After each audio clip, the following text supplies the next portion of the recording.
सत श्री अकाल। न्यूज़ 18 पंजाब देख रहे सारे दर्शकों का स्वागत है। मैं हाँ विजय बराड़। सब तो पहला गल कोरोना दी कहर लगातार जारी है। पठानकोट च अज एक होर मरीज ने दम तोड़ दिता है। हुण तक पठानकोट दे विच 14 की मौत हो चुकी है।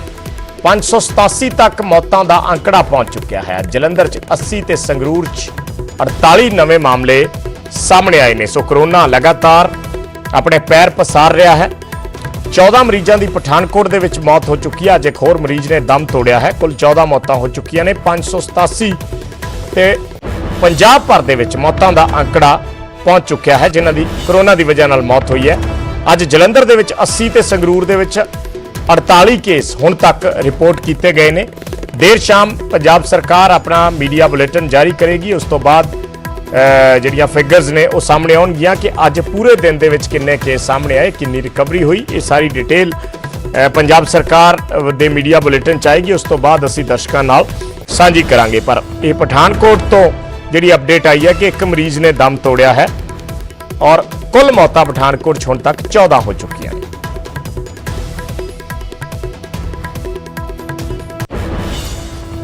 जे देश भर च कोरोना की रफ्तार की गल करिए तो यह खतरनाक तरीके नाल जारी है। 24 घंटिया 1007 लोगों ने दम तोड़िया है। पिछले 24 घंटिया 1000 और 24 घंटिया 62,064 केस नवे जड़े ने वो सामने आए ने। 62,064 24 घंटिया काफ़ी वड्डा आंकड़ा है अपने आप दे विच।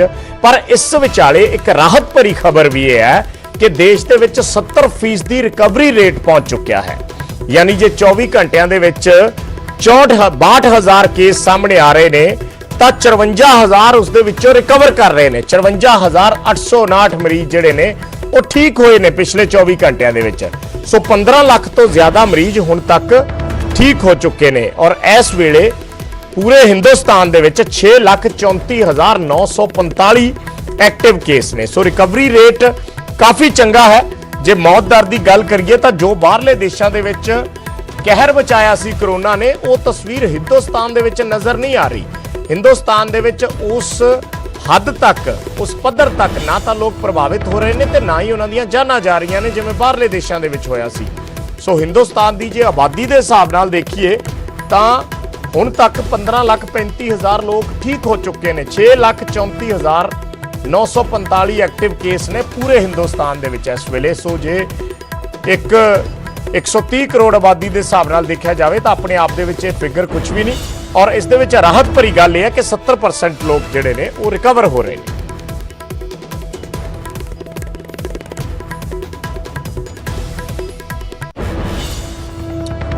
अगली खबर सुशांत सुसाइड केस नाल जुड़ी हुई हुण सीबीआई एक्शन च दिस रही है। अज सुशांत के परिवार दे सीबीआई बयान दर्ज करेगी। फरीदाबाद दे विच सुशांत के पिता का बयान लिया जाएगा। सीबीआई उत्थे बयान दर्ज करेगी। सुशांत की भैन उसका भी बयान अज दर्ज किया जाएगा सीबीआई वालों। सो सीबीआई ने अपना काम शुरू कर दिता है। पिछले दिन ये मामला सीबीआई नूं सौंपिया गया सी बिहार सरकार की रिकमेंडेशन ते। बिहार सरकार ने केंद्र सरकार को लिख के भेजा सी सीबीआई जांच लई, जिसनूं केंद्र सरकार ने तुरंत मंजूरी दे दी सी।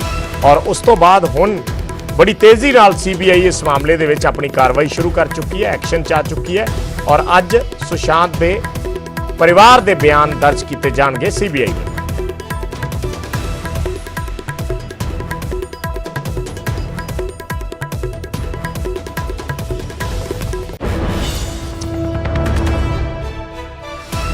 साढ़े सहयोगी दीपक कुमार फरीदाबाद तो जुड़े ने होर जानकारी दे लई। दीपक की टाइम है, किन्ने बजे तक जी प्रोसेस है वो शुरू होनी है? की सीबीआई की टीम पहुंच चुकी है और कौन कौन सुशांत की फैमिली दे विचों आ रहा है? देखिए बिल्कुल अब से कुछ देर बाद जो इन्फॉर्मेशन मिल रही है वो ये कि सीबीआई की टीम यहाँ कभी भी पहुंच सकती है। और चूंकि सीबीआई ने केस रजिस्टर किया है तो इस मामले में सबसे पहली जो बात है वो सबसे पहली बात यही होगी कि सुशांत के जो परिवारजन है उनका बयान लिया जाए। सुशांत के पिता चूंकि फरीदाबाद में इस समय रुके हुए हैं, police commissioner OP Singh Sushant के जीजा हैं, सगे जीजा हैं और वो फरीदाबाद में उनके यहाँ आए हुए हैं। तो अभी जो इन्फॉर्मेशन है वो ये कि सीबीआई की टीम पहुंचेगी फरीदाबाद।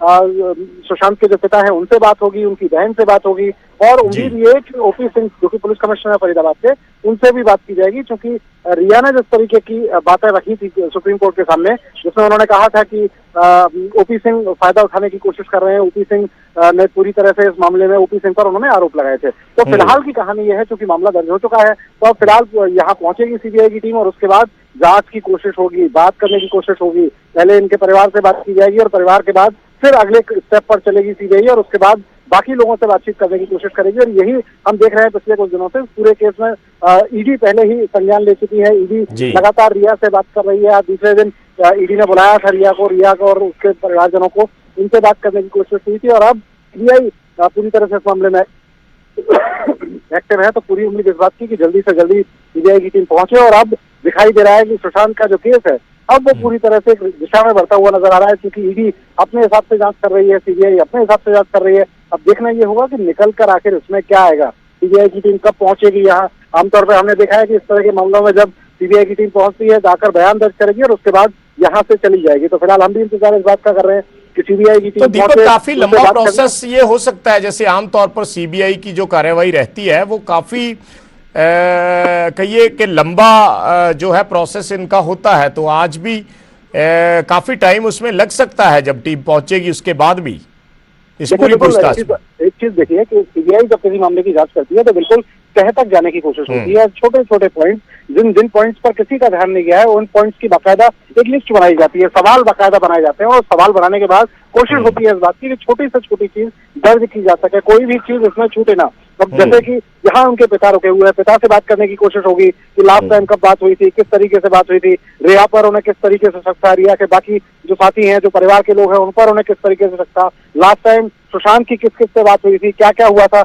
हालांकि बिहार पुलिस में जो एफआईआर हुई थी उसमें इन सारी बातों का जिक्र सुशांत के पिता कर चुके हैं, लेकिन देखना अब ये होगा कि अब सीबीआई जब इनसे बात करेगी तो सीबीआई कौन सी चीजों से इनसे पूछती है और उसके बाद एक लंबा प्रोसेस होता है, क्योंकि सीबीआई देश की सबसे बड़ी एजेंसी है और ऐसी स्थिति में जब वो जांच करती है तो कोई भी एक छोटा सा पॉइंट छोड़ना नहीं चाहती है। और इसी वजह से पहले इनके पिता से बात होगी, उनकी बहन से बात होगी और उसके बाद पुलिस कमिश्नर ओपी सिंह से भी बात होगी और पूरी तरह से बयान दर्ज किए जाएंगे और इसके बाद कार्यवाही आगे बढ़ेगी। और उसके बाद जो आज जो बयान दर्ज होंगे, बयान दर्ज होने के बाद किस तरीके से किस पर पहले शक होता है उसके बाद उससे पूछताछ होगी, तो फिर रिया तक ये पूरा का पूरा मामला पहुंचेगा। तो एक लंबा प्रोसेस जरूर है, लेकिन अब दिख रहा है जिस तरीके से ईडी ने इसको संज्ञान में लिया हुआ है, ईडी लगातार जांच कर रही है, सीबीआई अपने हिसाब से जांच कर रही है, तो उम्मीद इस बात की जानी चाहिए कि ये जो मामला है उसका खुलासा हो पाए कि आखिर कब, कैसे और किस तरीके से पूरा का पूरा मामला हुआ, सुशांत को और सुशांत के केस में आखिर हुआ क्या। क्योंकि देश के लोग भी जानना चाहते हैं कि सुशांत एक बेहतरीन एक्टर, एक कमाल के एक्टर, उनके साथ आखिर हुआ क्या, कैसे हुआ, कौन इसके लिए जिम्मेदार है। तो वो सब जवाब सीबीआई की जांच के बाद मिल पाएंगे। और पहला स्टेप मैं कहूं तो पहला स्टेप ये है कि परिवार के बयान इसमें दर्ज किए जाए। जी जी, बहुत बहुत धन्यवाद दीपक इस पूरी जानकारी ਦੇ ਲਈ। ਤਾਂ ਪਹਿਲਾ ਕਦਮ ਜਿਹੜਾ ਹੈ ਸੀਬੀਆਈ ਚੱਕ ਰਹੀ ਹੈ ਕਿ ਪਹਿਲਾਂ ਪਰਿਵਾਰ ਦੇ ਬਿਆਨ ਦਰਜ ਕੀਤੇ ਜਾਣਗੇ ਔਰ ਬਰੀਕੀ ਦੇ ਨਾਲ ਫਿਰ ਉਹਨਾਂ ਨੂੰ ਜਾਂਚਿਆ ਜਾਏਗਾ, ਫਿਰ ਅੱਗੇ ਆਪਣੀ ਜਿਹੜੀ ਕਾਰਵਾਈ ਹੈ ਜਾਂ ਆਪਣੇ ਜਿਹੜਾ ਕੁਐਸਚਨੇਅਰ ਹੈ ਉਹਨਾਂ ਬਿਆਨਾਂ ਦੇ ਆਧਾਰ ਤੇ ਹੀ ਅੱਗੇ ਸੀਬੀਆਈ ਤਿਆਰ ਕਰੇਗੀ।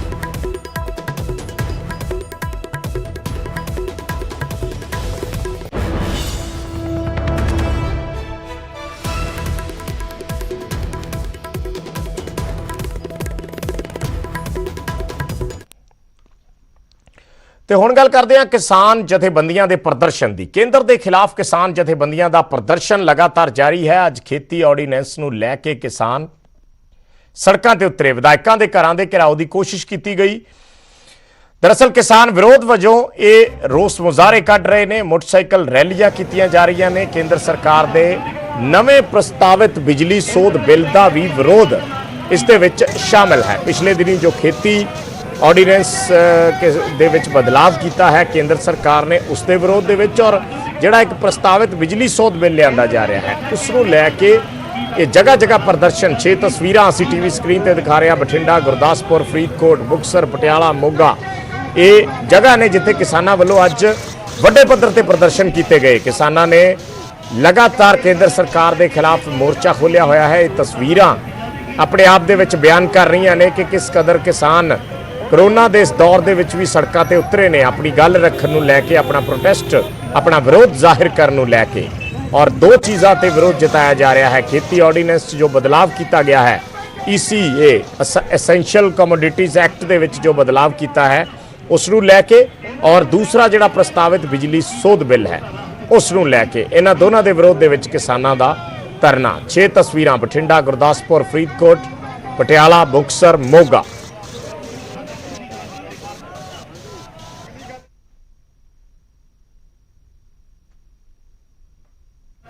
ਜੋ ਕਿਸਾਨਾਂ ਲਈ ਮਾਰੂ ਨੀਤੀਆਂ ਅਪਣਾਈਆਂ ਨੇ ਉਹਨਾਂ ਦੇ ਖਿਲਾਫ ਅੱਜ ਜਿੰਨੇ ਵੀ ਐਮਐਲਏ 117 ਪੰਜਾਬ ਦੇ ਵਿੱਚ ਨੇ ਉਹਨਾਂ ਦੇ ਘਰਾਂ ਅੱਗੇ ਰੋਸ ਮੁਜ਼ਾਹਰੇ ਕੀਤੇ ਜਾ ਰਹੇ ਹੈ, ਕਿਉਂਕਿ ਆਉਣ ਵਾਲੇ ਇਜਲਾਸ ਵਿੱਚ ਉਹਨਾਂ ਨੂੰ ਬੇਨਤੀ ਕਰਨ ਵਾਸਤੇ ਆਇਆ ਕਿ ਉਹ ਇਜਲਾਸ ਦੇ ਵਿੱਚ ਇੱਕ ਮਤਾ ਪੇਸ਼ ਕਰਨ ਕਿਸਾਨਾਂ ਦੇ ਹੱਕ ਦੇ ਵਿੱਚ।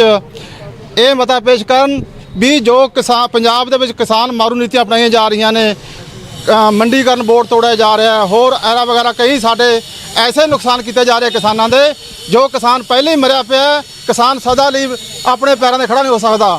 ਉਹ ਕਾਨੂੰਨ ਜਿਹੜਾ ਸਭ ਤੋਂ ਵੱਧ ਕਿਸਾਨੀ ਵਾਸਤੇ ਘਾਤਕ ਹੈ, ਆੜਤੀ ਭਰਾ ਜਿਹੜੇ ਉਹਨਾਂ ਵਾਸਤੇ ਘਾਤਕ ਹੈ, ਜਿਹੜੇ ਮੰਡੀਆਂ 'ਚ ਲੇਬਰ ਕੰਮ ਕਰਦੀ, ਇੱਕ ਮੰਡੀ 'ਚ ਹਜ਼ਾਰਾਂ ਬੰਦਾ ਲੱਖਾਂ ਬੰਦਾ ਕੰਮ ਕਰਦਾ, ਉਹਨਾਂ ਵਾਸਤੇ ਵੀ ਘਾਤਕ ਹੈ। ਕਿਰਤੀਆਂ ਜਿਹੜੀਆਂ ਸਰਕਾਰਾਂ ਜੋ ਕਰਨ ਜਾ ਰਹੀਆਂ ਨੇ, ਇੱਕ ਬਹੁਤ ਵੱਡਾ ਦੁਖਾਂਤ ਹੈ। ਇਸ ਦੁਖਾਂਤ ਨੂੰ ਟਾਲਣ ਵਾਸਤੇ ਸਾਨੂੰ ਸਾਰਿਆਂ ਨੂੰ ਇਕੱਠੇ ਹੋਣੇ ਪਏਗਾ। ਅੱਜ ਮੈਨੂੰ ਨਹੀਂ ਪਤਾ ਲੱਗਦਾ ਕਿ ਮੋਦੀ ਸਾਹਿਬ ਕਿਉਂ ਉਹਨਾਂ ਨੂੰ ਤੋੜਨਾ ਚਾਹੁੰਦੇ ਆ ਮੰਡੀ ਬੋਰਡ ਨੂੰ, ਔਰ ਵੱਡੇ ਘਰਾੜਿਆਂ ਦੇ ਹੱਥ ਲੱਗ ਕੇ ਉਹਨਾਂ ਨੂੰ ਖੁਸ਼ ਕਰਨ ਵਾਸਤੇ ਜਿਹੜਾ ਘੱਟੋ ਘੱਟ ਮੁੱਲ ਸੀ ਤੇ ਉਹ ਵੀ ਜਾਂਦਾ ਰਹੇਗਾ। ਜਿਵੇਂ 2000 ਰੁਪਏ ਕਣਕ ਦਾ ਰੇਟ ਹੈ 1900, ਜਿੱਦਣ ਇਹ ਹਟਾ ਦਿੱਤਾ ਵਪਾਰੀ ਤਾਂ ਉਹਦੀ ਮਰਜ਼ੀ ਆ, ਫਿਰ 500 ਨੂੰ ਖਰੀਦੇ, 700 ਨੂੰ ਖਰੀਦੇ, 800 ਨੂੰ ਖਰੀਦੇ। ਜਿਹੜਾ ਕਿਸਾਨ ਇਹ ਆਸ ਲਾ ਕੇ ਬੀਜਦਾ ਸੀ ਮੇਰੀ ਕਣਕ ਕਿੰਨੇ ਦੀ ਹੋ ਜਾਏਗੀ, ਉਹਨੂੰ ਕੋਈ ਪਤਾ ਨਹੀਂ ਹੋਣਾ ਕਿੰਨੇ ਦੀ ਹੋਏਗੀ। ਜਿਹੜਾ ਕਿਸਾਨ ਸੋਚਦਾ ਸੀ ਕਿ ਇੰਨੇ ਦੀ ਮੇਰਾ ਝੋਨਾ ਹੋ ਜਾਏਗਾ, ਉਹਨੂੰ ਪਤਾ ਨਹੀਂ ਹੁਣ ਕਿੰਨੇ ਦਾ ਹੋਏਗਾ। ਸੋ ਅਸੀਂ ਇਸ ਗੱਲ ਦਾ ਪਹਿਲਾਂ ਵੀ ਵਿਰੋਧ ਕਰਦੇ ਸੀ, ਅੱਜ ਵੀ ਵਿਰੋਧ ਕਰਦੇ ਆ, ਫਿਰ ਵੀ ਵਿਰੋਧ ਕਰਾਂਗੇ, ਕਿਉਂਕਿ ਕਾਂਗਰਸ ਪਾਰਟੀ ਦੀਆਂ ਸਰਕਾਰਾਂ ਨੇ ਹੀ ਕਿਸਾਨ ਤਕੜਾ ਕੀਤਾ, ਜਵਾਨ ਤਕੜਾ ਕੀਤਾ ਔਰ ਇੰਡਸਟਰੀ ਤਕੜੀ ਕੀਤੀ। ਅੱਜ ਇਸੇ ਨੂੰ ਗਰੀਬ ਇੰਡਸਟਰੀ ਨੂੰ ਮਾਰਨਾ ਚਾਹੁੰਦਾ ਮੋਦੀ ਸਾਹਿਬ, ਗਰੀਬ ਕਿਸਾਨ ਨੂੰ ਮਾਰਨਾ ਚਾਹੁੰਦਾ ਸਾਰਿਆਂ ਨੂੰ, ਔਰ ਛੋਟੇ ਛੋਟੇ ਜੋ ਕਾਰਖਾਨੇਦਾਰ ਨੇ ਉਹਨਾਂ ਨੂੰ। ਦੇਖੋ 23 ਚੀਜ਼ਾਂ ਦੇ ਉੱਤੇ 23 ਫਸਲਾਂ ਦੇ ਉੱਤੇ MSP ਹੈਗੀ ਆ, ਲੇਕਿਨ ਸਿਰਫ ਚੱਕੀਆਂ ਦੋ ਜਾਂਦੀਆਂ, ਝੋਨਾ ਤੇ ਕਣਕ। ਪੰਜਾਬ ਦੇ ਵਿੱਚ 65,000 ਕਰੋੜ ਰੁਪਈਆ ਲਗਭਗ ਦੋ ਫਸਲਾਂ ਦਾ ਆਉਂਦਾ, ਜਿਹਦੇ ਨਾਲ ਆੜਤੀ ਆ, ਜਿਹਦੇ ਨਾਲ ਬਾਜ਼ਾਰ ਦਾ ਵਪਾਰੀ, ਕਿਉਂਕਿ ਅਲਟੀਮੇਟਲੀ ਕਿਸਾਨ ਨੇ ਜੇ ਕੋਈ ਝੱਗਾ ਵੀ ਲੈਣ ਜਾਣਾ, ਕੋਈ ਵਿਆਹ ਵੀ ਕਰਨਾ, ਕੋਈ ਕੁਛ ਵੀ ਕਰਨਾ, ਉਹਦੀ ਸਰਕੂਲੇਸ਼ਨ ਹੁੰਦੀ ਆ ਤੇ ਉਹਦੇ ਨਾਲ ਹੀ ਪੰਜਾਬ ਦੇ ਵਿੱਚ ਖੁਸ਼ਹਾਲੀ ਆ। ਔਰ ਉਹਦੇ ਨਾਲ ਨਾਲ ਲਗਭਗ 4000 ਕਰੋੜ ਰੁਪਈਆ ਮੰਡੀਆਂ ਦੀ ਫੀਸ ਤੋਂ ਜਿਹੜੇ ਖੇਤੀ ਆਰਡੀਨੈਂਸ ਬਿੱਲ ਦੇ ਵਿਰੋਧ ਨੂੰ ਲੈ ਕੇ ਕਿਸਾਨ ਜਥੇਬੰਦੀਆਂ ਸੜਕਾਂ ਤੇ ਨੇ। ਤਸਵੀਰਾਂ ਤੁਸੀਂ ਵੇਖ ਸਕਦੇ ਹੋ, ਤਸਵੀਰਾਂ ਦੇ ਵਿੱਚ ਵੇਖ ਸਕਦੇ ਹੋ ਕਿ ਕਿਸ ਤਰ੍ਹਾਂ ਜਿਹੜਾ ਐਗੀਟੇਸ਼ਨ ਕਰ ਰਹੇ ਨੇ ਔਰ ਗ੍ਰਿਫਤਾਰੀਆਂ ਦਿੱਤੀਆਂ ਜਾ ਰਹੀਆਂ ਨੇ, ਇਹਨਾਂ ਬੰਨਿਓ ਗ੍ਰਿਫਤਾਰੀਆਂ ਦੇ ਰਹੇ ਨੇ। ਤੁਸੀਂ ਵੇਖ ਸਕਦੇ ਹੋ ਤਸਵੀਰਾਂ ਦੇ ਵਿੱਚ ਕਿਸਾਨ ਨੇ ਜਿਹੜੇ ਗ੍ਰਿਫਤਾਰੀਆਂ ਦੇ ਰਹੇ ਨੇ, ਪੁਲਿਸ ਗ੍ਰਿਫਤਾਰ ਕਰਕੇ ਇਹਨਾਂ ਨੂੰ ਲਿਜਾ ਰਹੀ ਹੈ, ਕਿਉਂਕਿ ਕਿਸਾਨ ਨੇ ਜਿਹੜੇ ਇਸ ਆਰਡੀਨੈਂਸ ਦੇ ਬਿੱਲ ਦੇ ਵਿਰੋਧ ਨੂੰ ਲੈ ਕੇ ਪ੍ਰਦਰਸ਼ਨ ਕਰ ਰਹੇ ਸੀ। ਤਸਵੀਰਾਂ ਤੁਹਾਨੂੰ ਦਿਖਾ ਰਹੇ ਹਾਂ ਬਠਿੰਡਾ ਦੀਆਂ। ਬਠਿੰਡਾ ਦੇ ਵਿੱਚ ਕਿਸਾਨ ਨੇ ਗ੍ਰਿਫਤਾਰੀਆਂ ਦੇ ਰਹੇ ਨੇ ਕਿਸਾਨ, ਔਰ ਬੱਸਾਂ ਦੇ ਵਿੱਚ ਗ੍ਰਿਫਤਾਰ ਕਰਕੇ ਕਿਸਾਨਾਂ ਨੂੰ ਲਿਆਇਆ ਜਾ ਰਿਹਾ। ਤਸਵੀਰਾਂ ਬਠਿੰਡਾ ਦੀਆਂ ਦਿਖਾ ਰਹੇ ਹਾਂ, ਕਿਉਂਕਿ ਖੇਤੀ ਆਰਡੀਨੈਂਸ ਬਿੱਲ ਦੇ ਵਿਰੋਧ ਨੂੰ ਲੈ ਕੇ ਕਿਸਾਨ ਸੀ ਜਿਹੜੇ ਸੜਕਾਂ ਤੇ ਸੀਗੇ ਔਰ ਕਿਸਾਨ ਗ੍ਰਿਫਤਾਰੀਆਂ ਦੇ ਰਹੇ ਨੇ। ਆਪਾਂ ਗੱਲਬਾਤ ਵੀ ਕਰਦੇ ਹਾਂ। ਸਰ, ਵਿਰੋਧ ਕਿਸ ਚੀਜ਼ ਦਾ? ਖੇਤੀ ਆਰਡੀਨੈਂਸ ਬਿੱਲ ਦਾ ਵਿਰੋਧ ਹੈ, ਹੋਰ ਕੀ ਗੱਲਬਾਤ? ਜਿਹੜਾ ਕਾਲੇ ਕਾਨੂੰਨ ਨੇ ਖੇਤੀ ਆਰਡੀਨੈਂਸ ਹੈ ਉਹਨਾਂ ਦਾ ਵਿਰੋਧ ਹੈਗਾ, ਜੋ ਮੋਦੀ ਸਰਕਾਰ ਨੇ ਲਾਗੂ ਕੀਤੇ ਨੇ ਤੇ ਜਿਹੜੀ ਪੰਜਾਬ ਸਰਕਾਰ ਹੈ ਉਸਨੇ ਦੀ ਹਮਾਇਤ ਕੀਤੀ ਹੈਗੀ। ਬਾਦਲ ਸਾਹਿਬ ਕਹਿੰਦੇ MSP ਖਤਮ ਨਹੀਂ ਹੋਊਗੀ। ਮੈਂ ਬਾਦਲ ਸਾਹਿਬ ਨੂੰ ਪੁੱਛਣਾ ਚਾਹੁੰਦਾ, ਕਿਤੇ ਲਿਖਿਆ ਹੈ MSP ਜਾਰੀ ਰਹੂਗੀ? ਖੁੱਲੀ ਮੰਡੀ ਦਾ ਕੀ ਮਤਲਬ ਹੈਗਾ? ਇੱਕ ਦੇਸ਼ ਇੱਕ ਮੰਡੀ ਦਾ ਕੀ ਮਤਲਬ ਹੈਗਾ? ਸਾਰੇ ਜਿਹੜਾ ਇੰਡੀਆ ਹੈਗਾ ਉਹਦੇ ਵਿੱਚ MSP ਲਾਗੂ ਕਰ ਰਹੇ ਨੇ ਇਹ, ਜਾਂ ਜਿਹੜੇ ਸਾਡੇ ਦੋ ਸਟੇਟ ਨੇ ਉਹਨਾਂ ਵਿੱਚ ਵੀ ਖਤਮ ਕਰ ਰਹੇ ਨੇ? ਮੈਂ ਇਹਨਾਂ ਨੂੰ ਪੁੱਛਣਾ ਚਾਹੁੰਦਾ ਹੈਗਾ, ਕੋਈ ਪੰਜਾਬ ਦਾ ਐਸਾ ਜ਼ਿਮੀਂਦਾਰ ਹੈ ਖੁੱਲੀ ਮੰਡੀ ਜੋ ਰਾਜਸਥਾਨ ਜਾ ਕੇ ਫਸਲ ਵੇਚ ਸਕਦਾ ਹੈਗਾ? ਕੋਈ ਜ਼ਿਮੀਂਦਾਰ ਹੈ? ਸਕਦੇ ਹੋ ਕਿ ਆਪਦਾ ਪੱਖ ਰੱਖ ਰਹੇ ਨੇ ਕਿ ਕਿਸ ਤਰ੍ਹਾਂ ਦਾ ਜਿਹੜਾ ਵਿਰੋਧ ਹੈ, ਇਹਨਾਂ ਦਾ ਵਿਰੋਧ ਇਸੇ ਗੱਲ ਦਾ ਕਿ ਆਰਡੀਨੈਂਸ ਹੈ ਜਿਹੜਾ ਇਹ ਰੱਦ ਹੋਣਾ ਚਾਹੀਦਾ। ਕਿਸਾਨ ਤੁਸੀਂ ਵੇਖ ਸਕਦੇ ਹੋ ਕਿ ਗ੍ਰਿਫਤਾਰੀਆਂ ਦੇ ਰਹੇ ਨੇ, ਬੱਸਾਂ ਦੇ ਵਿੱਚ ਸਵਾਰ ਹੋ ਕੇ ਕਿਸਾਨਾਂ ਨੂੰ ਜੇਲ੍ਹ ਦੇ ਵਿੱਚ ਲਿਜਾਇਆ ਜਾ ਰਿਹਾ। ਹਾਲਾਂਕਿ ਕਿਸਾਨ ਨੇ ਜਿਹੜੇ ਗੁੱਸੇ ਦੇ ਵਿੱਚ ਨੇ, ਕਹਿ ਰਹੇ ਨੇ ਕਿ ਇਹ ਕਾਨੂੰਨ ਸੀ ਜਿਹੜਾ ਇਹ ਕਾਨੂੰਨ ਰੱਦ ਹੋਣਾ ਚਾਹੀਦਾ। ਆਪਾਂ ਕਿਸਾਨਾਂ ਨਾਲ ਗੱਲਬਾਤ ਕਰਨ ਦੀ ਕੋਸ਼ਿਸ਼ ਵੀ ਕਰਦੇ ਹਾਂ ਕਿ ਆਖਿਰਕਾਰ ਕਿਸਾਨ ਕੀ ਸੋਚਦੇ ਨੇ, ਕਿਉਂਕਿ ਕਿਸਾਨ ਕਹਿ ਰਹੇ ਨੇ ਕਿ ਗ੍ਰਿਫਤਾਰੀਆਂ ਅਸੀਂ ਦੇਵਾਂਗੇ। ਵਿਰੋਧ ਕਿੰਨਾ ਜੀ ਕਿਸਾਨਾਂ ਦਾ ਗ੍ਰਿਫਤਾਰੀਆਂ ਨੂੰ ਲੈ ਕੇ? ਵਿਰੋਧ ਕਿੰਨਾ ਤੁਹਾਡਾ? ਬਹੁਤ ਵਿਰੋਧ ਹੈ ਜੀ ਸਾਡਾ, ਗ੍ਰਿਫਤਾਰੀ ਦੇਣ ਚੱਲੇ ਆ ਜੀ। ਆਰਡੀਨੈਂਸ ਵਾਪਸ ਹੋਣੇ ਚਾਹੀਦੇ ਜੀ। ਬਿਲਕੁਲ ਆਰਡੀਨੈਂਸ ਵਾਪਸ ਕਹਿੰਦੇ ਹੋ, ਕੀ ਮੰਗ ਕੀ ਹੈ ਤੁਹਾਡੀ? ਹੋਰ ਬਿੱਲ ਵਾਪਸ ਕਰ ਦੇਣ। ਬਿਲਕੁਲ ਤੁਸੀਂ ਦੇਖ ਸਕਦੇ ਹੋ ਕਿਸਾਨ ਕਹਿ ਰਹੇ ਨੇ ਕਿ ਆਰਡੀਨੈਂਸ ਹੈ ਉਹ ਰੱਦ ਹੋਣੇ ਚਾਹੀਦੇ ਨੇ। ਗ੍ਰਿਫਤਾਰੀਆਂ ਜਿਹੜੀਆਂ ਕਿਸਾਨ ਦੇ ਰਹੇ ਨੇ, ਤਸਵੀਰਾਂ ਤੁਹਾਨੂੰ ਬਠਿੰਡਾ ਦੀਆਂ ਦਿਖਾ ਰਿਹਾ। ਪੂਰੇ ਪੰਜਾਬ ਦੇ ਵਿੱਚ ਕਿਸਾਨ ਸੀ ਜਿਹੜੇ ਸੜਕਾਂ ਦੇ ਸੀ ਤੇ ਹੁਣ ਕਿਸਾਨ ਜਥੇਬੰਦੀਆਂ ਦੇ ਜਿਹੜੇ ਕਾਰਕੁਨ ਨੇ ਉਹ ਆਪਦੀਆਂ ਗ੍ਰਿਫਤਾਰੀਆਂ ਦੇ ਰਹੇ ਨੇ। ਪੁਲਿਸ ਦੀਆਂ ਜਿਹੜੀਆਂ ਗੱਡੀਆਂ ਆ ਗਈਆਂ ਨੇ ਉਹਨਾਂ ਦੇ ਵਿੱਚ ਬਿਠਾ ਕੇ ਇਹਨਾਂ ਨੂੰ ਅੱਗੇ ਜੇਲ੍ਹ ਲਿਜਾਇਆ ਜਾਏਗਾ। ਹਾਲਾਂਕਿ ਕਾਫੀ ਵੱਡੀ ਗਿਣਤੀ ਦੇ ਵਿੱਚ ਕਿਸਾਨ ਸੀ, ਜਿਹੜੇ ਲੀਡਰ ਸੀਗੇ ਉਹ ਇੱਥੇ ਪਹੁੰਚੇ ਸੀ। ਆਪਾਂ ਗੱਲਬਾਤ ਦੁਬਾਰਾ ਨਾਲ ਕਰਨ ਦੀ ਕੋਸ਼ਿਸ਼ ਵੀ ਕਰਦੇ ਹਾਂ। ਗੁੱਸਾ ਕਾਫੀ ਹੈ ਕਿਸਾਨਾਂ ਦੇ ਵਿੱਚ, ਪੂਰੇ ਪੰਜਾਬ 'ਚ ਪ੍ਰਦਰਸ਼ਨ ਕਰ ਰਹੇ ਹੋ, ਗ੍ਰਿਫਤਾਰੀਆਂ ਦੇ ਰਹੇ ਹੋ ਹੁਣ। ਹਾਂ, ਜਦੋਂ ਪ੍ਰਸ਼ਾਸਨ ਵੱਲੋਂ ਕੋਈ ਜਵਾਬ ਨਹੀਂ ਆ ਰਿਹਾ, ਮਜਬੂਰ ਬਸ ਸਾਨੂੰ ਫਿਰ ਜੇਲ੍ਹਾਂ ਲਈ ਜਾਣ ਨੂੰ ਤਿਆਰ ਹੈ। ਅੱਗੇ ਕੀ ਕਰਦਾ, ਜਿਹੜੀ ਇਹਨਾਂ ਦੀ ਫਾਰਮੈਲਿਟੀ ਅਸੀਂ ਨਹੀਂ ਕਰਨੀ। ਜੇ ਇਹਨਾਂ ਨੇ ਕੋਸ਼ਿਸ਼ ਕੀਤੀ ਕਿਸਾਨਾਂ ਨੂੰ ਫੜ ਕੇ ਛੱਡਣ ਦੀ, ਸਾਡੇ ਕਿਸਾਨ ਉੱਥੇ ਅੜ ਰਹੇ, ਹਰ ਹਾਲਤ ਜੇਲ੍ਹ ਲਈ ਜਾਵਾਂਗੇ। ਜਿੰਨੇ ਵੀ ਸਾਡੇ ਕੋਲੇ ਵਹੀਕਲ ਹੈ, ਜਿਹੜੇ ਕਿਸਾਨ ਆਬਾਦ ਇਹਨਾਂ ਦੇ ਜਿਹੜੀਆਂ ਦੀਨੀਆਂ ਬੱਸਾਂ 5-10 ਬੱਸਾਂ ਦੇ ਵਿੱਚ ਸਾਡੇ ਕਿਸਾਨ ਨਹੀਂ ਜਾ ਰਹੇ, ਅਸੀਂ ਵਹੀਕਲ ਲੈ ਕੇ ਉੱਥੇ ਉਸ ਥਾਂ ਜਾਵਾਂਗੇ ਜਿੱਥੇ ਵੀ ਜਾਂਦੇ ਆ। ਹਰ ਹਾਲਤ ਮਜਬੂਰ ਕਰਾਂਗੇ ਸਰਕਾਰ ਨੂੰ, ਜਾਂ ਤਾਂ ਬਿੱਲ ਵਾਪਸ ਕਰੂਗੀ ਜਾਂ ਕਿਸਾਨਾਂ ਨੂੰ ਜੇਲ੍ਹ ਲਿਜਾਣ ਲਈ ਤਿਆਰ ਰਹੇ। ਬਿਲਕੁਲ ਕਿਸਾਨ ਇਹੀ ਕਹਿ ਰਹੇ ਨੇ ਕਿ ਜਾਂ ਤਾਂ ਬਿੱਲ ਨੂੰ ਵਾਪਸ ਹੋਵੇ ਤੇ ਨਹੀਂ ਅਸੀਂ ਕਿਸਾਨ ਜੇਲ੍ਹ ਜਾਣਗੇ। ਹਾਲਾਂਕਿ ਬੱਸਾਂ ਦੇ ਵਿੱਚ ਕਿਸਾਨਾਂ ਨੂੰ ਚੜਾ ਲਿਆ ਗਿਆ, ਅੱਗੇ ਪੁਲਿਸ ਇਹਨਾਂ ਨੂੰ ਅਰੈਸਟ ਕਰਦੀ ਹੈ, ਗ੍ਰਿਫਤਾਰੀਆਂ ਇਹਨਾਂ ਦੇ ਪਾਉਂਦੀ ਹੈ ਕਿ ਫਿਲਹਾਲ ਇਹਨਾਂ ਨੂੰ ਬਾਹਰ ਸੜਕ ਤੇ ਛੱਡ ਦਿੱਤਾ ਜਾਂਦਾ ਹੈ। ਪਰ ਕਿਸਾਨ ਇਹ ਕਹਿ ਰਹੇ ਨੇ ਕਿ ਅਸੀਂ ਗ੍ਰਿਫਤਾਰੀਆਂ ਦੇਵਾਂਗੇ ਤੇ ਗ੍ਰਿਫਤਾਰੀਆਂ ਦੇਣ ਤੋਂ ਬਾਅਦ ਆਖਿਰਕਾਰ ਸਰਕਾਰ ਉਹਨਾਂ ਨੂੰ ਫੈਸਲੇ ਨੂੰ ਬਦਲੇ, ਨਹੀਂ ਤਾਂ ਇਸੇ ਤਰ੍ਹਾਂ ਕਿਸਾਨਾਂ ਦਾ ਵਿਰੋਧ ਹੈ ਜਾਰੀ ਰਹੇਗਾ। ਕੈਮਰਾਮੈਨ ਰਾਜੇਸ਼ ਦੇ ਨਾਲ ਸੂਰਜ ਭਾਨ, ਨਿਊਜ਼ 18 ਪੰਜਾਬ, ਬਠਿੰਡਾ। ਤਾਂ ਲਗਾਤਾਰ ਕਿਸਾਨਾਂ ਵੱਲੋਂ ਰੋਸ ਪ੍ਰਦਰਸ਼ਨ ਜਾਰੀ ਨੇ ਆਪਣੀਆਂ ਮੰਗਾਂ ਨੂੰ ਲੈ ਕੇ। ਉਧਰ ਖੇਤੀ ਆਰਡੀਨੈਂਸ ਨੂੰ ਲੈ ਕੇ ਕੇਂਦਰ ਸਰਕਾਰ ਵੱਲੋਂ ਜਾਰੀ ਕੀਤੇ ਗਏ ਇੱਕ ਇਸ਼ਤਿਹਾਰ ਤੇ ਵੀ ਵਿਵਾਦ ਖੜਾ ਹੋ ਗਿਆ। ਦਰਅਸਲ ਇਸ ਇਸ਼ਤਿਹਾਰ ਦੇ ਵਿੱਚ ਪ੍ਰਧਾਨ ਮੰਤਰੀ ਮੋਦੀ ਦੇ ਨਾਲ ਫਰੀਦਕੋਟ ਦੇ ਇੱਕ ਕਿਸਾਨ ਦੀ ਤਸਵੀਰ ਦਾ ਇਸਤੇਮਾਲ ਕੀਤਾ ਗਿਆ ਹੈ, ਪਰ ਉਸ ਕਿਸਾਨ ਦਾ ਕਹਿਣਾ ਹੈ ਕਿ ਉਹ ਤਾਂ ਆਰਡੀਨੈਂਸ ਦੇ ਖਿਲਾਫ ਹੈ। ਕਿਸਾਨ ਦੇ ਮੁਤਾਬਕ ਉਸ ਦੀ ਇਹ ਤਸਵੀਰ 2 ਸਾਲ ਪੁਰਾਣੀ ਹੈ ਤੇ ਇਸ ਇਸ਼ਤਿਹਾਰ 'ਚ ਇਸ ਤਸਵੀਰ ਦਾ ਇਸਤੇਮਾਲ ਬਗੈਰ ਉਸ ਦੀ ਇਜਾਜ਼ਤ ਦੇ ਕੀਤਾ ਗਿਆ ਹੈ। ਗੁਰਪ੍ਰੀਤ ਸਿੰਘ ਨੇ ਕੇਂਦਰ ਸਰਕਾਰ ਤੋਂ ਉਸ ਦੀ ਫੋਟੋ ਹਟਾਉਣ ਦੀ ਮੰਗ ਕੀਤੀ ਹੈ ਔਰ ਇਹ ਵੀ ਦੱਸ ਦਈਏ ਕਿ ਕੇਂਦਰ ਸਰਕਾਰ ਨੇ ਆਪਣੇ ਟਵਿੱਟਰ ਹੈਂਡਲ ਤੇ ਖੇਤੀ ਆਰਡੀਨੈਂਸ ਦੇ ਪੱਖ ਦੇ ਵਿੱਚ ਇੱਕ ਇਸ਼ਤਿਹਾਰ ਜਾਰੀ ਕੀਤਾ ਹੈ। ਇਸ 'ਚ ਪੀਐਮ ਮੋਦੀ ਦੇ ਠੀਕ ਥੱਲੇ ਇੱਕ ਫੋਟੋ ਲਾਈ ਗਈ ਹੈ ਜਿਸ 'ਚ ਫਰੀਦਕੋਟ ਦੇ ਕਿਸਾਨ ਗੁਰਪ੍ਰੀਤ ਸਿੰਘ ਨਜ਼ਰ ਆ ਰਹੇ ਨੇ ਸਫੇਦ ਕੱਪੜਿਆਂ ਦੇ ਵਿੱਚ। ਫਰੀਦਕੋਟ ਦੇ ਕਿਸਾਨ ਗੁਰਪ੍ਰੀਤ ਸਿੰਘ, ਪਰ ਉਹ ਕਹਿ ਰਹੇ ਨੇ ਕਿ ਇਹ ਤਸਵੀਰ 2 ਸਾਲ ਪੁਰਾਣੀ ਹੈ। ਇਸ ਵੇਲੇ ਉਹ ਆਰਡੀਨੈਂਸ ਦੇ ਖਿਲਾਫ ਨੇ ਔਰ ਇਹ ਤਸਵੀਰ ਬਿਨਾਂ ਇਜਾਜ਼ਤ ਤੋਂ ਲਾਈ ਗਈ ਹੈ, ਇਸ ਕਰਕੇ ਇਸ ਤਸਵੀਰ ਨੂੰ ਹਟਾਇਆ ਜਾਵੇ।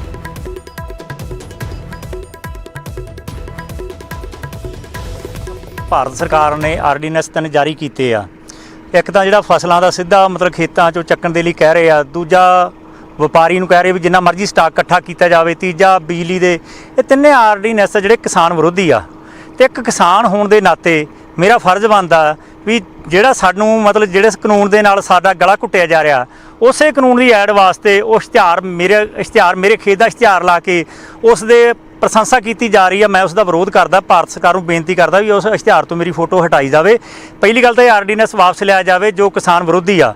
ਕਿਸਾਨ ਅੱਗੇ ਬਹੁਤ ਆਰਥਿਕ ਤੰਗੀਆਂ ਨਾਲ ਜੂਝ ਰਿਹਾ, ਜੋ ਕਿਸਾਨ ਸਰਕਾਰ ਦਾ ਇਹ ਫੈਸਲਾ ਹੈ ਇਹ ਕਿਸਾਨ ਮਾਰੂ ਆ, ਇਸ ਕਰਕੇ ਅਸੀਂ ਇਹਦਾ ਵਿਰੋਧ ਕਰਦੇ ਹਾਂ ਤੇ ਆਪਣੀ ਜਿਹੜੀ ਲੱਗੀ ਹੋਈ ਫੋਟੋ ਦਾ ਵੀ ਮੈਨੂੰ ਇਤਰਾਜ਼ ਹੈ ਇਸ ਚੀਜ਼ ਤੇ।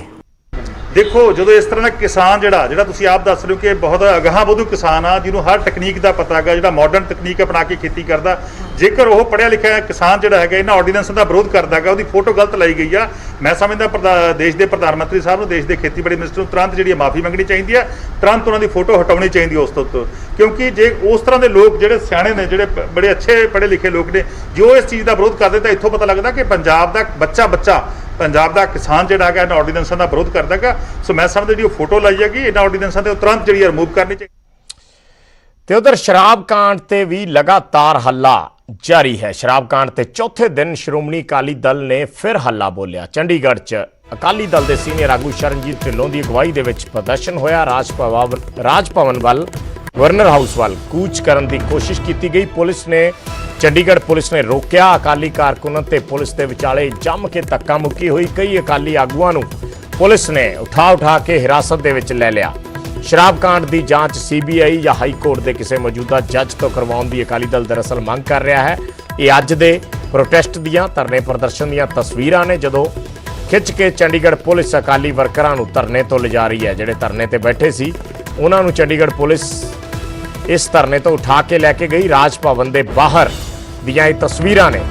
ਅੱਜ ਦਾ ਧਰਨਾ ਸ਼ਰਨਜੀਤ ਢਿੱਲੋਂ ਜਿਹੜੇ ਅਕਾਲੀ ਦਲ ਦੇ ਵਿਧਾਇਕ ਨੇ, ਸੀਨੀਅਰ ਆਗੂ ਨੇ, ਉਹਨਾਂ ਦੀ ਰਹਿਨੁਮਾਈ ਦੇ ਹੇਠ, ਉਹਨਾਂ ਦੀ ਅਗਵਾਈ ਦੇ ਵਿੱਚ ਇਹ ਧਰਨਾ ਅੱਜ ਵਾਲਾ ਕੀਤਾ ਜਾ ਰਿਹਾ ਸੀ। ਇਹ 3 ਤਸਵੀਰਾਂ ਦੇ ਵਿੱਚ ਅਸੀਂ ਦਿਖਾ ਰਹੇ ਹਾਂ। ਪਹਿਲਾਂ ਰਾਜ ਭਵਨ ਵੱਲ ਕੂਚ ਕਰਨ ਪਹੁੰਚੇ ਜਦੋਂ ਅਕਾਲੀ ਵਰਕਰ ਵੱਡੀ ਗਿਣਤੀ ਦੇ ਵਿੱਚ ਇਕੱਠੇ ਹੋਏ। ਮੀਡੀਆ ਵੱਡੀ ਗਿਣਤੀ 'ਚ ਉੱਥੇ ਕਵਰੇਜ ਦੇ ਲਈ ਮੌਜੂਦ ਰਿਹਾ। ਪੁਲਿਸ ਦੇ ਨਾਲ ਇੰਨੇ 'ਚ ਉਹਨਾਂ ਦੀ ਜੰਮ ਕੇ ਧੱਕਾ ਮੁੱਕੀ ਹੋਈ ਔਰ ਤਸਵੀਰਾਂ 'ਚ ਦੇਖਿਆ ਜਾ ਸਕਦਾ ਹੈ ਕਿ ਕਿਵੇਂ ਘੜੀਸ ਕੇ ਅਕਾਲੀ ਵਰਕਰਾਂ ਨੂੰ ਪੁਲਿਸ ਲੈ ਕੇ ਗਈ ਔਰ ਹਿਰਾਸਤ ਦੇ ਵਿੱਚ ਇਹਨਾਂ ਨੂੰ ਲੈ ਲਿਆ ਗਿਆ ਜਿਹੜੇ ਉੱਥੇ ਪ੍ਰੋਟੈਸਟ ਕਰ ਰਹੇ ਸਨ। ਇੱਕ ਸੁਸ਼ੀਲ ਰਾਜਪੂਤ ਦੀ ਡੈਥ ਹੋਈ ਸੀ, ਉਲਟਾ ਕਰੇ ਸੀਬੀਆਈ ਦੀ ਇਨਕੁਆਇਰੀ ਦੇਵੋ। ਇੱਥੇ ਦਾ 250 ਮਰ ਗਿਆ, ਇਹਦੀ ਸੀਬੀਆਈ ਦੀ ਕਿਉਂ ਨਹੀਂ ਇਨਕੁਆਇਰੀ ਦਿੰਦੇ? ਇਹ ਡਰਦੇ ਨੇ। ਇਹ ਸਾਰਾ ਸਿੱਧਾ ਵੱਲ ਜਾ ਰਿਹਾ। ਜਿੰਨੀ ਦੇਰ ਲੋਕਾਂ ਨੂੰ ਇਨਸਾਫ ਨਹੀਂ ਮਿਲਦਾ ਅਸੀਂ ਤਾਂ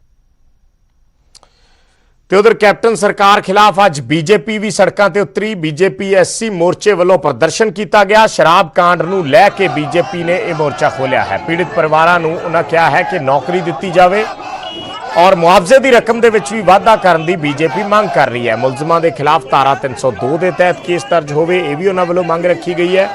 ਅੰਮ੍ਰਿਤਸਰ ਦੇ ਵਿੱਚ, ਫਿਰੋਜ਼ਪੁਰ ਦੇ ਵਿੱਚ, ਸੰਗਰੂਰ ਦੇ ਵਿੱਚ ਇਹ ਤਸਵੀਰਾਂ ਜਿਹੜੀਆਂ ਅਸੀਂ ਦਿਖਾ ਰਹੇ ਹਾਂ ਬੀਜੇਪੀ ਵੱਲੋਂ ਅੱਜ ਪ੍ਰਦਰਸ਼ਨ ਕੀਤੇ ਗਏ ਨੇ। ਵੱਖ-ਵੱਖ ਥਾਵਾਂ ਤੇ ਸ਼ਰਾਬ ਕਾਂਡ ਨੂੰ ਲੈ ਕੇ ਉਧਰੋਂ ਅਕਾਲੀ ਦਲ ਸਰਗਰਮ ਹੈ ਧਰਨੇ ਪ੍ਰਦਰਸ਼ਨਾਂ ਨੂੰ ਲੈ ਕੇ, ਉਧਰੋਂ ਬੀਜੇਪੀ ਵੀ ਸੜਕਾਂ ਤੇ ਉਤਰ ਚੁੱਕੀ ਹੈ। ਇਹ ਅੰਮ੍ਰਿਤਸਰ, ਫਿਰੋਜ਼ਪੁਰ ਤੇ ਸੰਗਰੂਰ ਦੀਆਂ ਤਸਵੀਰਾਂ ਨੇ। ਉਹ ਤੋਂ ਵੀ ਵੱਧ ਕੇ ਮੌਤਾਂ ਪਿਛਲੇ 3-4 ਦਿਨਾਂ ਦੇ ਵਿੱਚ ਜ਼ਹਿਰੀਲੀ ਸ਼ਰਾਬ ਪੀਣ ਕਾਰਨ ਹੋ ਚੁੱਕੀਆਂ ਨੇ। ਕੈਪਟਨ ਅਮਰਿੰਦਰ ਜੋ ਮੁੱਖ ਮੰਤਰੀ ਨੇ, ਉਹਨਾਂ ਦੇ ਕੋਲ ਦੇ ਕੋਲ ਐਕਸਾਈਜ਼ ਦਾ ਮਹਿਕਮਾ ਹੈ। ਕੀ ਕਰ ਰਹੀ ਹੈ ਪੰਜਾਬ ਸਰਕਾਰ? ਇੱਕ ਦੁਬਾਰਾ ਤੋਂ ਸਿੱਟ ਬਣਾਈ ਜਾਂਦੀ ਹੈ ਜਾਂ ਕੁਝ ਆਪਣੇ ਲੋਕਾਂ ਦਾ ਇਨਵੈਸਟੀਗੇਸ਼ਨ ਟੀਮ ਬਣਾ ਦਿੱਤੀ ਜਾਂਦੀ ਹੈ। ਜੋ ਅਸਲ ਇਹਦੇ ਪਿੱਛੇ ਦੋਸ਼ੀ ਨੇ ਉਹਨਾਂ ਨੂੰ ਸਜ਼ਾਵਾਂ ਕਿਉਂ ਨਹੀਂ ਦਿੱਤੀਆਂ ਜਾਂਦੀਆਂ? ਕਿਉਂ ਨਹੀਂ ਨਿਰਪੱਖ ਜਾਂਚ ਏਜੰਸੀ ਤੋਂ ਜਾਂਚ ਕਰਾਈ ਜਾਂਦੀ? ਕੀ ਸਰਕਾਰ ਨੂੰ ਕੀ ਡਰ ਲੱਗ ਰਿਹਾ ਹੈ? ਕਿਉਂ ਨਹੀਂ ਨਿਰਪੱਖ ਜਾਂਚ ਏਜੰਸੀ ਤੋਂ ਜਾਂਚ ਕਰਾਈ ਜਾਂਦੀ? ਸਾਡੇ ਜੋ ਧਰਨੇ ਨੇ ਰੈਗੂਲਰ ਚੱਲ ਰਹੇ ਹੈ, 4-5 ਦਿਨਾਂ ਤੋਂ ਰੈਗੂਲਰਲੀ ਅਸੀਂ ਧੁੱਪ ਦੇ ਵਿੱਚ ਆ ਕੇ ਬੈਠਦੇ ਹਾਂ, ਇਹਨਾਂ ਨੂੰ ਆਵਾਜ਼ ਸੁਣਾਉਣ ਦੀ ਕੋਸ਼ਿਸ਼ ਕਰ ਰਹੇ ਹਾਂ, ਲੇਕਿਨ ਇਹਨਾਂ ਦੀ ਕੰਨ ਤੇ ਜੋ ਨਹੀਂ ਸਰਕ ਰਹੀ ਪੰਜਾਬ ਸਰਕਾਰ ਦੇ। ਕੀ ਇਹਨਾਂ ਨੂੰ ਡਰ ਮਾਰਿਆ ਨਿਰਪੱਖ ਜਾਂਚ ਏਜੰਸੀ ਤੋਂ ਜਾਂਚ ਕਰਾਉਣ ਲਈ? ਤੇ ਅਗਲੀ ਖਬਰ ਕਿਸਾਨਾਂ ਨਾਲ ਜੁੜੀ ਹੋਈ ਹੈ। ਕੇਂਦਰੀ ਮੰਤਰੀ ਹਰਸਿਮਰਤ ਬਾਦਲ ਨੇ ਰੇਲ ਮੰਤਰੀ ਨੂੰ ਇੱਕ ਚਿੱਠੀ ਲਿਖੀ ਹੈ ਔਰ ਉਸ ਚਿੱਠੀ ਦੇ ਵਿੱਚ ਉਹਨਾਂ ਲਿਖਿਆ ਹੈ ਕਿ ਪੰਜਾਬ ਤੋਂ ਵੀ ਇੱਕ ਕਿਸਾਨ ਰੇਲ ਚਲਾਈ ਜਾਵੇ। ਕਿਸਾਨ ਰੇਲ ਚਲਾਉਣ ਦੀ ਮੰਗ ਹੈ। ਦਰਅਸਲ ਅਬੋਹਰ ਤੋਂ ਬੈਂਗਲੁਰੂ ਦੇ ਵਿਚਾਲੇ ਇਹ ਕਿਸਾਨ ਰੇਲ ਚਲਾਉਣ ਦੀ ਮੰਗ ਰੱਖੀ ਗਈ ਹੈ। ਅਬੋਹਰ ਤੋਂ ਕੋਲਕਾਤਾ ਤੱਕ ਵੀ ਇੱਕ ਟ੍ਰੇਨ ਚਲਾਉਣ ਦੀ ਮੰਗ ਰੱਖੀ ਗਈ ਹੈ ਕਿਉਂਕਿ ਜਿਹੜਾ ਅਬੋਹਰ ਦਾ ਇਲਾਕਾ ਹੈ ਪੰਜਾਬ ਦਾ, ਇਹ ਇਲਾਕਾ ਕਿੰਨੂ ਉਗਾਉਣ ਦੇ ਲਈ ਜਾਣਿਆ ਜਾਂਦਾ ਹੈ। ਸਭ ਤੋਂ ਵੱਧ ਕਿੰਨੂ ਦੇ ਬਾਗ ਇਸ ਇਲਾਕੇ ਦੇ ਵਿੱਚ ਨੇ। ਸੋ ਹਰਸਿਮਰਤ ਬਾਦਲ ਨੇ ਇਹ ਅਪੀਲ ਕੀਤੀ ਹੈ ਕਿ ਕਿੰਨੂ ਦਾ ਸੀਜ਼ਨ ਹੈ, ਇਸ ਕਰਕੇ ਕਿਸਾਨਾਂ ਨੂੰ ਰੇਲ ਚਲਾਉਣ ਦੀ, ਜਿਹੜੀ ਕਿਸਾਨ ਰੇਲ ਚਲਾਉਣ ਦੀ ਇਜਾਜ਼ਤ ਦਿੱਤੀ ਜਾਵੇ ਜਾਂ ਟ੍ਰੇਨ ਚਲਾਈ ਜਾਵੇ ਤਾਂ ਕਿ ਪੰਜਾਬ, ਹਰਿਆਣਾ, ਰਾਜਸਥਾਨ, ਪੂਰੀ ਬੈਲਟ ਹੈ ਜਿਹੜੇ ਨਾਲ ਲੱਗਦੇ ਇਲਾਕੇ ਨੇ, ਉੱਥੋਂ ਦੇ ਕਿਸਾਨ ਆਪਣਾ ਕਿੰਨੂ ਲਿਜਾ ਸਕਣ ਇਸ ਟ੍ਰੇਨ ਦੇ ਜ਼ਰੀਏ। ਪਿਛਲੇ ਹਫ਼ਤੇ ਦੇਸ਼ ਦੇ ਵਿੱਚ ਦਰਅਸਲ ਮਹਾਰਾਸ਼ਟਰ ਤੋਂ ਬਿਹਾਰ ਦੇ ਵਿਚਾਲੇ ਇੱਕ ਟ੍ਰੇਨ ਸ਼ੁਰੂ ਹੋਈ ਹੈ ਜੋ ਕਿਸਾਨਾਂ ਦੀ ਉਪਜ ਦੀ ਢੋਆ ਢੁਆਈ ਦੇ ਲਈ ਹੈ ਔਰ ਉਸੇ ਦੇ ਆਧਾਰ ਤੇ ਹੁਣ ਹਰਸਿਮਰਤ ਬਾਦਲ ਨੇ ਇਹ ਮੰਗ ਰੱਖੀ ਹੈ।